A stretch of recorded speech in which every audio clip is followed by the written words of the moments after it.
Народ, всем привет! Со мной сегодня Volkswagen Bora 1.6, 8-клапанка. Но сама суть, у меня будет это все касаться ходовой, а именно задней части. Народ, я уже поднял в настоящем моторе, сорвал, вынял эти заглушки, сорвал колесные болты. И владелец говорит, просто при торможении ужасный скрежет металла об металл. То есть у нас все было это слышно в задней части. Вот, поэтому я крутнул. Здесь идет такое вот подчеркивание, упоры, подкаты на домкрат. Снимаем колесо. Теперь есть два крепления направляющих суппорта. Вот этого вот. Это вот одно верхнее. Сейчас покажу. Так, вот здесь вот с торца. Вот один болт. И вот грань. И внизу аналогично болт и грань. Если, допустим, берете, ставите там на 13, начинаете откручивать, прокручивается вместе с направляйкой. Берете рожково-накидной на 15, одной рукой стопорите, второй откручиваете. Такой же принцип и внизу. Смотрите, суппорт больше ничего не держит. Если, допустим, вам там нужно стянуть, и оно не стягивается, можно немного поставить вот так вот на расклин, немного попытаться давить. То есть этот поршень, он не вдавливается, он закручивается и надавливается. То есть я покажу, как это все делает. Значит, это его особенность. То есть у меня немного более-менее пошло. Я буквально раз-два, и оно расшатыванием полностью слезло. Теперь можно посмотреть. Ну вот эта вот колодка, ну вроде там 50% износилась.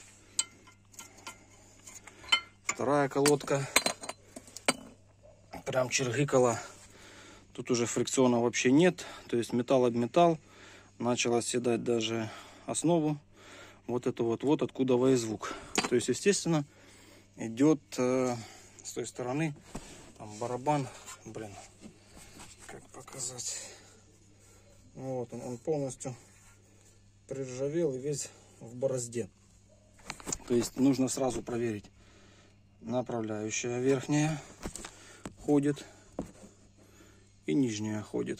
То есть если идет заклинивание, то может быть проблема в поршеньке, плюс-минус, да.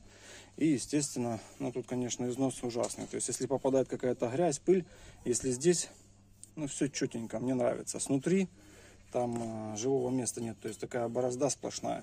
То есть это может и приводить к тому, что колодки изнашиваются неравномерно или подклинивает. Тщательно я все повыдувал. Значит, смотрите, естественно, вот эта вот борозда с той стороны, она притрется, когда поставить колодки. Можно, допустим, если у вас есть такая же подношенная, можно поставить на ту сторону. То есть если идет неравномерный износ, то это что-то подклинивает. Да? В первую очередь так оно и происходит. Так как направляйки у нас в нормальном состоянии, то есть они живые, ходят все четенько, то есть может быть момент в самом поршеньке. Так, на нейтралке. Дальше идем в капот. Я снял бачок тормозного, расширительный бачок тормозной я снял, для того, чтобы я попробую вдавить.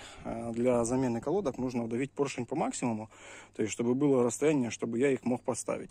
И теперь что я буду ставить? Вот такие вот профитовские колодки. Значит, в комплекте идут болты и сами колодки. Так, с накладочками антискрип. Ну, распечатаю сейчас и буду уже готовиться к обратной сборке. Теперь, что касательно обратного как бы задавливания поршенька. То есть он именно вот таким вот ключом, у меня он есть. Просто рожки расстояние одно. И рожки расстояние второе. Примеряем.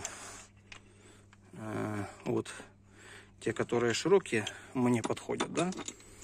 Берем, одеваем. Ну, конечно, с ним проще, но можно, в принципе, без него. То есть придумать что-то. Поршень должен закручиваться по часовой стрелке. С небольшим надавливанием можно взять в руку и по часовой. Блин, у меня так не получится. То есть вот таким образом по часовой. О, немножко крутится. Значит, это очень хорошо. Я его сейчас немного чухану и закручу. То есть буду садить по максимуму под новые колодки. Пока крутится, пока буду закручивать. Так, и теперь я самое основное хотел показать. Короче, смотрите, вот у меня есть приспособа, да. Вот я выбрал зубцы, поставил. И если просто не крутить, вот, допустим, даже если вот так. Бывает такое, что достаточно нажатия там руки, ты типа давишь рукой и прокручиваешь по часовой. И оно раз и идет. То есть раз и идет, допустим, и вдавливается. Если посмотреть, вот он начал уже вдавливаться, залазить, то это нормально. Если, допустим, ты крутишь, а оно типа на месте, так не будет дела. То есть нужно немного надавливать и прокручивать. Если у вас нет такой приспособы, можно взять там ключик, я помню, с болгарки, что-то когда-то было дело такое. Но у меня вот, если есть приспособа, смотрите, видите, у меня такой паз, я могу подтянуть по максимуму. И у меня теперь, короче, зазора хватает, чтобы вставить вот эту вот распорную планку. То есть, благодаря этой приспособе, я кручу, идет упор на этот суппорт, и оно вдавливает поршень потихоньку до конца, пока я не задавлю его полностью. Если у вас нет такой ерунды, то можно придумать. У меня сначала не залазило, я взял немного отвертку, вот так вот, типа придавливал через суппорт и прокручивал. И как только у меня немного сдвинулся он со старого места, короче, у меня уже эта приспособа без проблем заходит, и я могу додавить его полностью. Но сам принцип это проворачивать и чуть-чуть надавливать.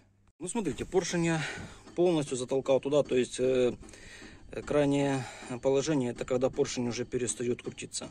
Вот, я буквально застопорился, буквально 10-15 градусов назад дал, крутанул, ну то есть у меня утоплен он более чем предостаточно. Колодки я поставил, ну то есть они вставляются, вот нижняя скоба, вот верхняя скоба, и оно вставляется типа так параллельно и защелкивается и прижимается. То есть если у вас есть огромные люфты вот здесь под скобом, то нужно или менять, или ремонтировать ТОшить. Ну здесь все более-менее, не считая той тыльной части, где продрало. Туда мог просто попасть камень. А также вот эта вот долгая езда с железом, скажем так, где фрикциона не было. Владелец не менял их с момента покупки. Это больше 10 лет, наверное. Ездит мало, сказал, но, по крайней мере, не менял. Перед менял, а зад нет. Все может быть. Приржавели, закипели. Короче, на данный момент поршень четенький, ничего не течет. Направляйки все тип-топ. Колодки меняем. Естественно, та тыльная сторона будет изнашиваться больше, потому что тут четенько все более-менее, да, а там такие борозды. Поэтому что? Одеваем суппорт, смазываем болты. Болты, кстати, вот они идут в комплекте, да. Смазываем болты, ставим и затягиваем наши болты и в принципе будем собирать. Народ, поставил. И еще один момент хотел поговорить. Вот они. Куда деть вот эти вот рожки, которые идут на колодках. Вот тоже они на новых идут. Смотрите, как бы вот один, вот второй. Между ними есть вот типа отверстие. То есть один усик упирается вверх, другой усик упирается вниз. Аналогично с той же стороны. То есть по сути разгоняем его вниз и вверх. В отверстия они не должны стоять. Это типа как дополнительный прижим и упор для того, чтобы колодки не отходили и не тарабанили. То есть если, допустим, их не будет, колодку может немного крутнуть, вертнуть, выпереть сюда-назад, и она толком работать не будет. То есть упора такого нет нигде. А вот эти вот рожки, они как раз для этого и предназначены. То есть сейчас покажу. Вот вы поставили колодку, и оно должно вот так вот упереться сюда вниз и сюда вверх. Так, на обратной стороне все будет одинаково. Затянул болты, смазал, новые болты поставил. Значит, прокачивать ничего не нужно. Нужно будет только закрыть лючок расширительный для тормозухи. И когда заведете машину, нужно будет немного понажимать, потому что поршень я перефигачил до конца, прям до упора. И я чувствую, что люфт присутствует. То есть достаточно много места. И этот момент нужно будет понажимать, чтобы поршень вылез, стал в свое рабочее положение. Потом колодки начали работать, тормоза появились. Иначе будете ехать, и если не прокачаете так его на месте, то получится так, что где-то нажмете на тормоз, а задние срабатывать не будут, пока поршень не станет в рабочее положение.